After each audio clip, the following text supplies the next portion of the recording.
আমি যদি বলি পুকুরের এই চার ছাটে নেট দেওয়ার কারণে অনেক বিপদে পড়তে হয়, তাহলে কি আপনারা বিশ্বাস করবেন? আজকে দেখাবো এই নেট দেওয়ার কারণে কি কি সমস্যা হয়। এই নেট দেওয়ার কারণে আরও বেশি সমস্যা হয় আমার যা মনে হয়।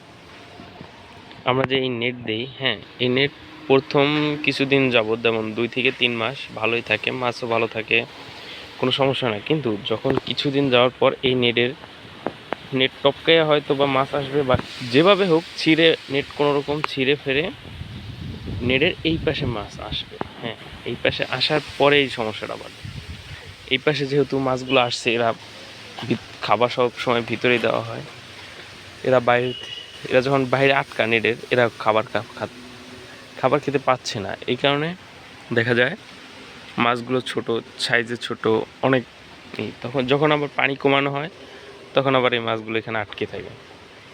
হ্যাঁ, আবার অনেক সময় কি দেখা যায়, এই মাছগুলো এখানে আটকে আছে ঠিক আছে, এর উপরে একটা মাটির স্তর পড়ে। কারণ আপনি যখন পুকুরের পানি কমিয়ে ফেলবেন, দেখবেন মানে এই কমে যায়, মানে মাটি কিন্তু কিছু ভেঙে পড়ে যায়।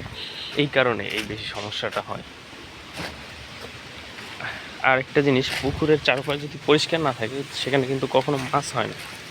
মাছ হয় না বলতে এই কারণে, সেখানে প্রচুর সাপ, গোইল এগুলোতে মাছ খেয়ে ফেলে। হ্যাঁ, এই কারণে আপনার চেষ্টা করবেন সবসময় পুকুর পরিষ্কার রাখতে।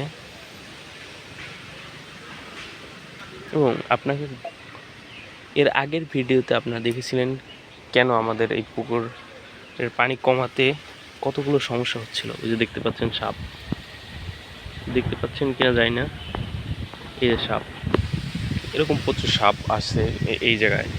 এদিক থেকে প্রচুর সাপ ঢুকে এবং এরা ছোট ছোট পোনাগুলো খেয়ে ফেলে। সাপের থেকে বেশি যে সমস্যাটা, এটা হলো গুল, যেটা মানে গ্রাম অঞ্চলে গুল সাপ বলে। এই জিনিসটায় প্রচুর ক্ষতি হয় বলতে এরা মাছ খেয়ে ফেলে। এরা বড় মাছও খেয়ে ফেলে, ছোট মাছ খেয়ে ফেলে। আর এই নেট দেওয়াটা ভালো, যেমন পুকুরের পাড় নষ্ট হয় না ঠিক আছে, কিন্তু যখন এই নেটটা কোনো এক জায়গা থেকে ছিঁড়বে, তখনই সমস্যা শুরু হবে। এর জন্য নেটটাকে এমনভাবে দিতে হবে যাতে কোনোভাবেই না ছিঁড়ে। আর যদি এরকম না দেওয়া যায়, তাহলে পুকুরের পাড় দিয়ে নেটটা দেওয়া সবচেয়ে ভালো, এতে বিষাক্ত পোকামাকড় এই ঠিক ঢুকবে না, সাপটা।